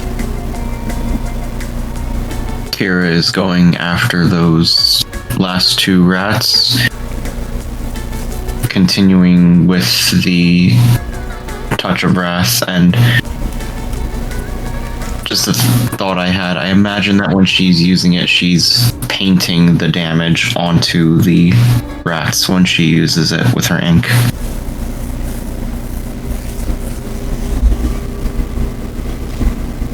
That definitely is evocative. I like that. Let's go with that.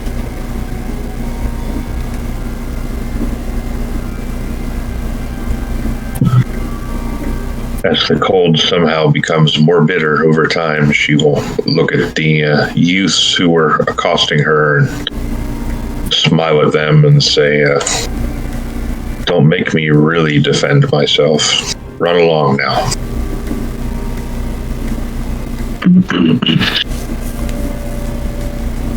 So an act of intimidation and another use of the hand of wrath and swooping through the air and realizing that time is no one's friend. What are Hazel and Aurora doing?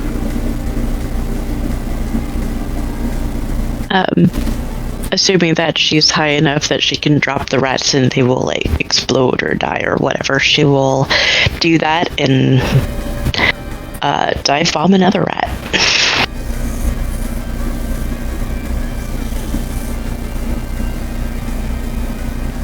Feeling really frustrated that what she attempted didn't work, but seeing that the other two kind of have the rats well in hand, she is going to refocus herself on the escaping Wednesday, because he is definitely the cause of all these problems, and she is going to it's contested, but use Merc Blur on him, which makes him feel like he is surrounded by water. And I guess it would effectively kind of cause drowning if you believe it well enough. And that is a 1 glamour cost. And I have to roll manipulation, subterfuge, and word.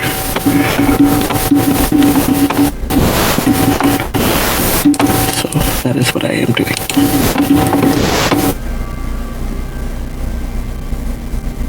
Alright, so his word.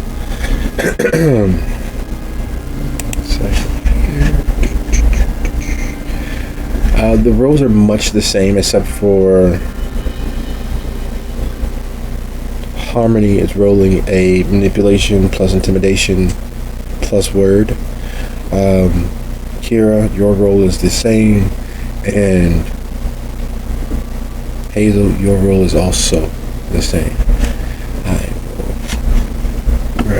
Unfortunately, because Harmony doesn't know you, everyone's at a -2 this turn. Not necessarily. I have Automandolf, which makes me, I have at 2 points, which gives me extra 2 dice to negate that. Yes. Okay.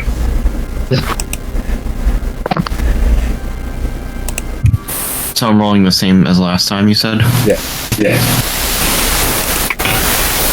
How far away is the whole circle thing? Because I haven't moved any closer. I'm probably a little further away.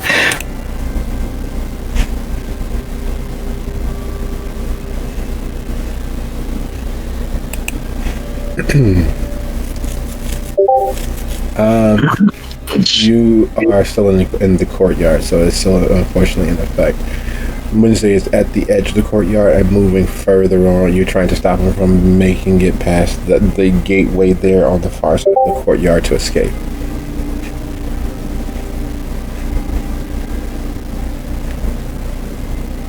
What's plus time? Wait, did you say I had a +1? Yes. Rolling one more die then. What is this there? So 2, not 1. 2 and 3.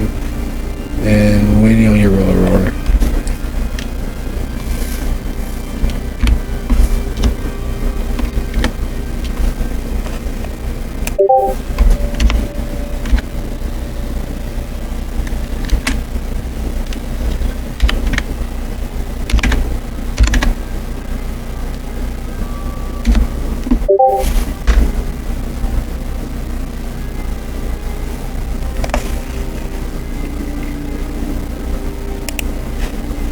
Alright, so as Harmony focuses on the living human youthful rats of Wednesday's creation, the children led astray by his guile and charisma. She instills a fear in them, but not exactly the fear she was hoping. While they attempt to begin beating feet and scrambling towards their feet to not have to crawl and scramble away, it is clear that there will be other shoes dropping into place later. There's the feeling that this is not yet, in fact, over.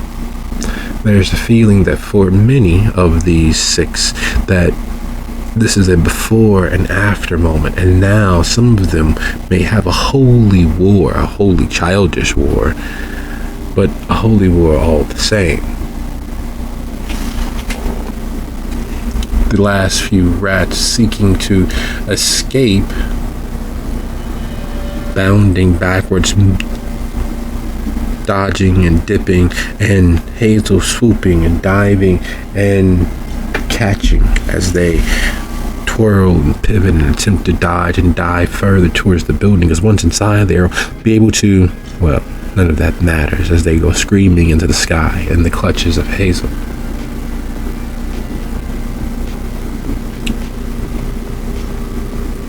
So close, nearly there. As Kira goes diving for the last one, just as Hazel snatches it into the sky. Otherwise, it would have, in fact, escaped. Otherwise, it would have dived into the building where the wrong sorts of magics of its being would have made things so much worse. And as Wednesday reaches the iron wrought gate, turning around, his lungs hacking and heaving, gobbets of water come spilling out of him. And what would normally have been a villainous monologue or cackling escape until next time, my pretties, is a gurgling, sloshing, emptying of everything that's inside him as he continues, lungs burning, eyes watering and tearing up into the night. There is the very real feeling that it is never over. There's a very real feeling that it has just begun. And there's a very real biting cold that is eating into your flesh. Water, when it freezes, swells. You are, in fact, water. And while you're not the only one feeling the effects of an Arctic chill, you're the only one able to see it freezing your fingers nearly solid, the normally flowing liquid of your being being frozen and locked into a shape, being frozen and locked into the now. It is not an easy thing to tolerate, the crystallizing of all that you are right before your very eyes.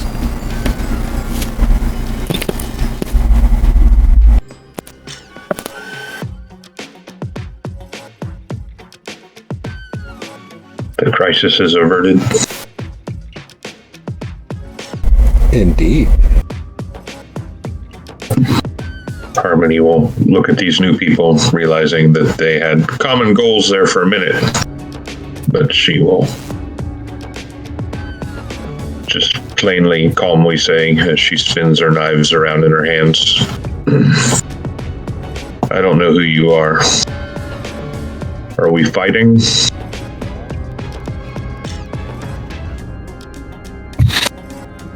And it just keeps getting colder. Aurora, in response for that, slightly teeth chattering, no, can we turn this down, please? We just wanted to help.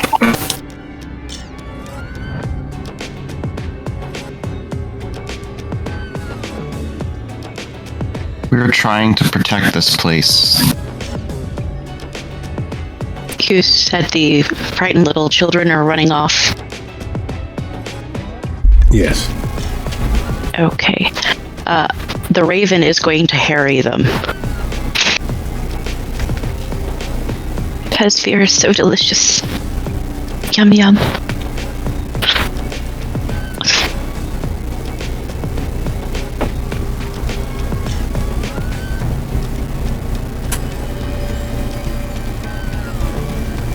There is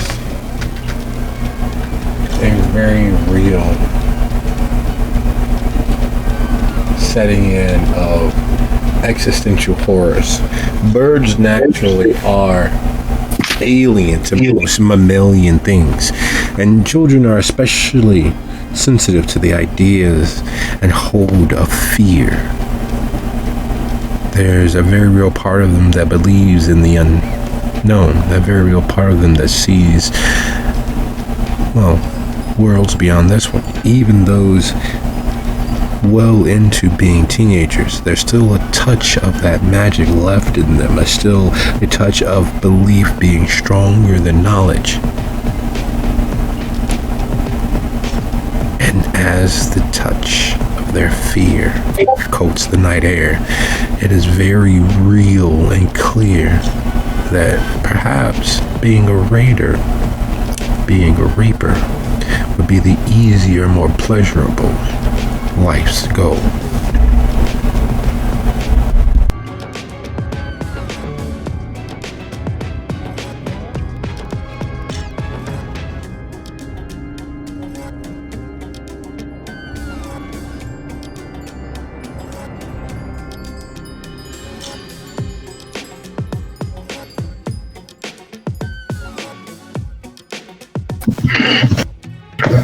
Harmony will look at the two that she can see, not worried about the bird right now, and consider for a moment, and then she will drop her contract.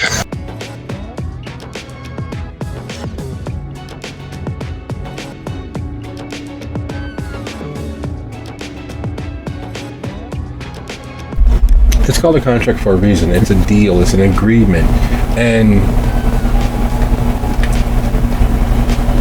as you let go of that agreement, as you allow it to peter away and the air to not feel Arctic or subarctic, there's an exhalation of power, and it whispers along the ground. Almost immediately, the grass and trees, frosted over by winter's touch, slightly out of season, begins to warm and melt. Almost instantly, the touch of Jack Frost is no longer pinching your nose.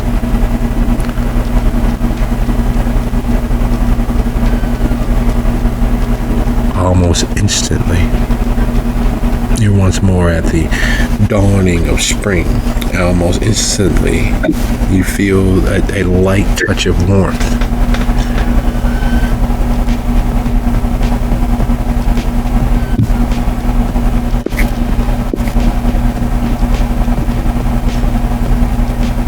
This is much better, thank you.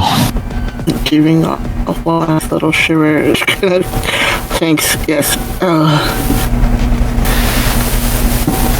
Remind us never to make you mad, okay? But really, honestly, this is one of our favorite places, or one of their favorite places, and we didn't want anything bad to happen. So when we heard the ruckus, we came running out, and obviously, things went on.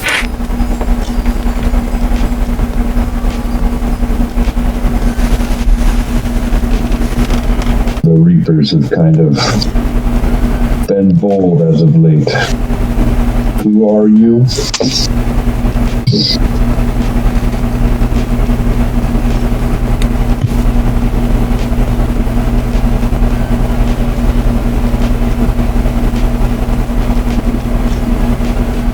Aurora kind of looks at Kira and then back at the person. Well, you know, since we're introducing ourselves, I'm Aurora.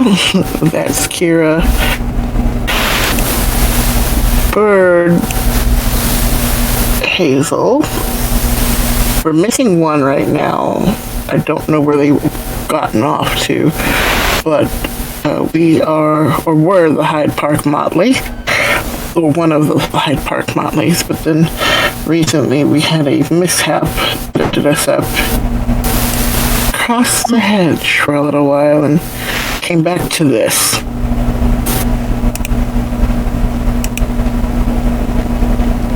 Bird will come flying back and land on Kira's shoulder. You've been gone a spell then.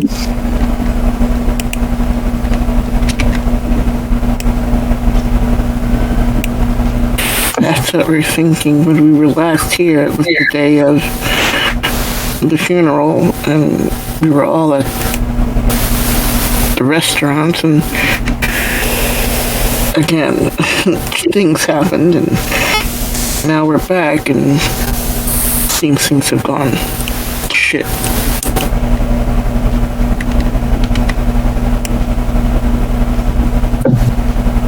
You say you're a motley. Do you have a purpose?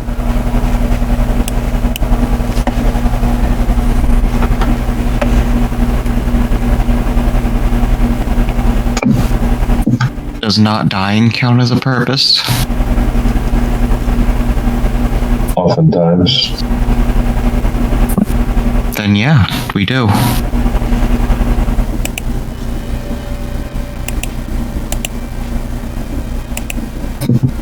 The bird will make a sound that's like almost disapproving and hop down and change back.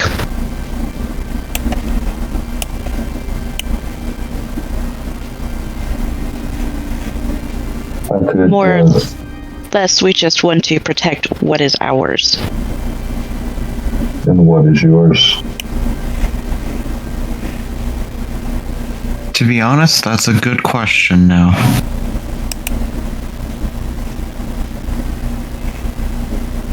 I could certainly use some help retaking and cleaning up the streets. This is our third group that we've encountered tonight. Although, last that I'm not sure they were one of ours. No, they were not. Whatever they were, best we avoid them as much as possible. Ooh, Wednesday? No. Their magic smelled like porta potties in summer. Interesting. They felt like the opposite of emotion around them. There was a distinct lack of any sort of emotion, like joy, sorrow, anything like that. It's like they were just voids. One of us? No. No, as wrong as we sometimes feel, they are very, very much wrong in how they felt. Disgusting stuff. Seems like a problem for another day. And she will sort of half bow with a flourish. I'm Harmony. I'm the steward of Hyde Park.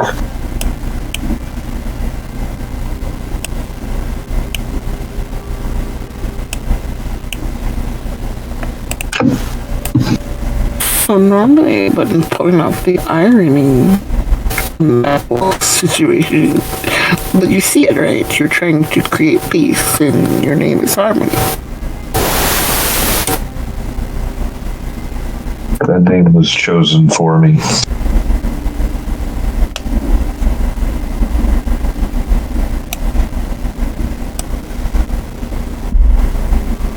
I don't remember what I was named before. So you stick to what you know.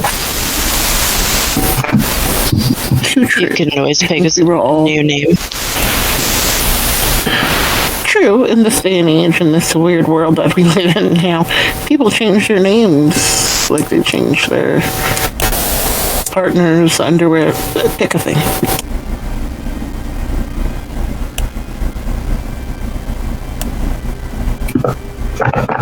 So I can't promise you that you won't die. But if you'd like to make the streets safer, I could certainly use some backup from time to time. All the time if you wish, though I don't always need it all the time.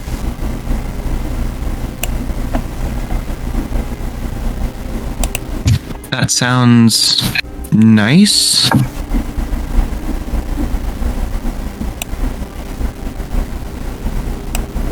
I mean, I'm sure it's a good a start as any as getting things back to normal for ourselves, seeing as how we need to figure out where we fit into this place now. I still feel weird about having this conversation, though, knowing we're missing one. Does anybody remember where they worked? Maybe we should Some strip go club. check on them.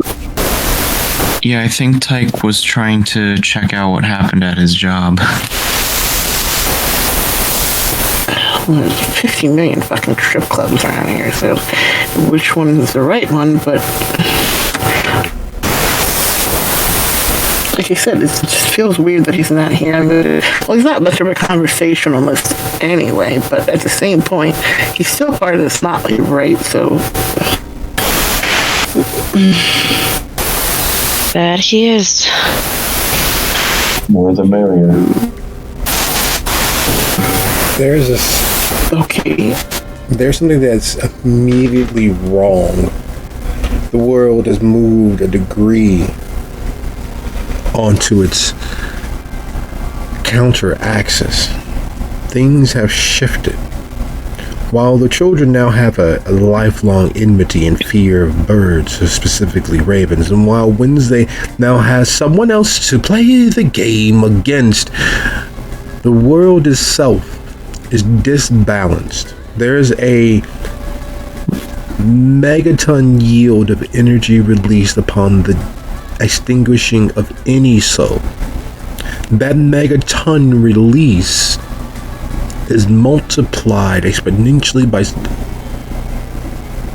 the many years left that person. So as the world seems wrong, as if something has crawled up inside you and decided to die. You can't put your feeling on it, but if you are being honest with yourselves, it's the same similar feeling as when you cease to be what you were before being trapped across the hedge. In Harmony, you shouldn't feel that. You shouldn't have a consideration for that. Yet in your time as being steward of Hyde Park and your time in attempting to protect this motley's former territory, you have grown by extension closer to them without ever having known them. And the feeling that washes over you all in this moment is very much the world is lessened. The horizon has canted, has gone askew. The lights around you are no longer as bright as they once were. And the darkness grows just outside of your immediate reach, just outside of your ability to touch and manipulate. Something is horribly wrong.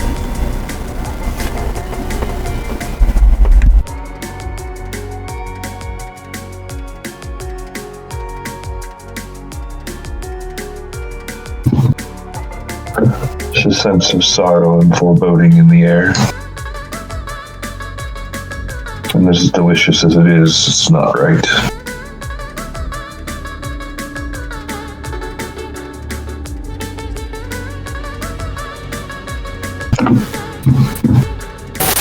I feel like somebody walked across my grave again. I don't like this feeling at all. Can we close in on the source of it? Or is it too widespread?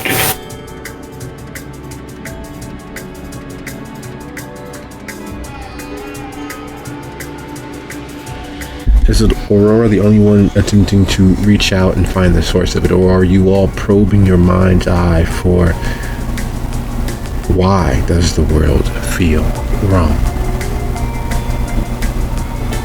Harmony would, because vigilance.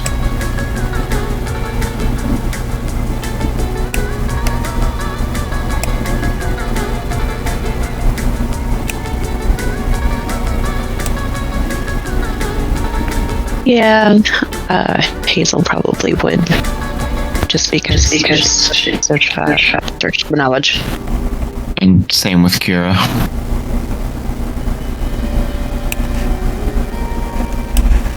For the first time in many years, Kira hears,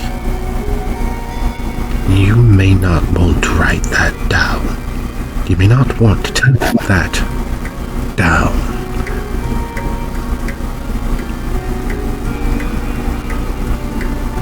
And Hazel hears, much like Aurora and much like Harmony, the tinkling laughter of an innocent child. Before the concerns of identity factor in, just the sheer unbridled sound of a child giggling happily as they move blocks or play inside of a box or otherwise discover something new in the world.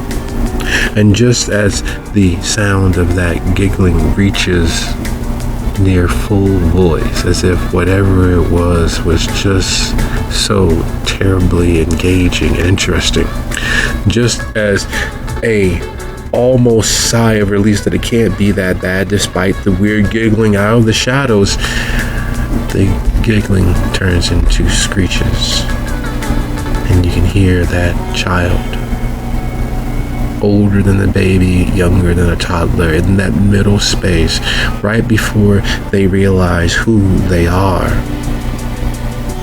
turn wailful, mournful, sorrowful. And the sky above your head, cloudy though it is, opens, and the twinkling of the stars become tears of water as they begin raining. Now, this time of the year when it rains, it is a chill, cold thing with bits of ice and snow still mingled in. But this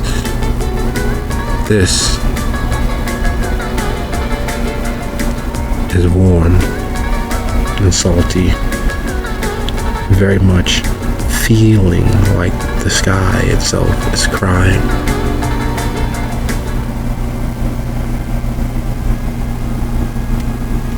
And as everyone's quizzically looking left and right and gazing the stars and looking for something to pop out of the normal view, some explanation for what is happening, you hear the softest, most gentlest young voice. "You allowed my toy to break. I'm coming for you. You allowed my toy to break."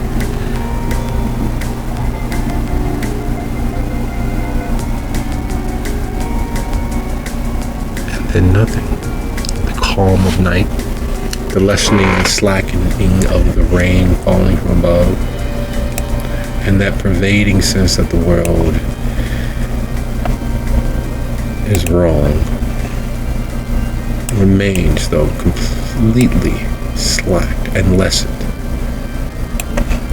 And those of you who have had the opportunity to listen or overhear or pay attention to the stories told when you were just across the hedge, and for those of you who heard through the grapevine, you are sure you know what that voice was. You are sure you know that was in fact Euphrazine Takora, the keeper of Tyke, and the captain, and the barkeep, and many of the others from when you were across the hedge at the cottage. You are sure you know what that voice belonged to. And you're sure, as you all, in your own way, either fight back tears or fight back knowledge that you hadn't had before, know that one of the many sputtering lights of the changeling community is no longer lit. You are sure you know. You hope otherwise, because without proof, without body, there's no reason to believe that the feelings and inclinations you have are accurate. Yet, you know.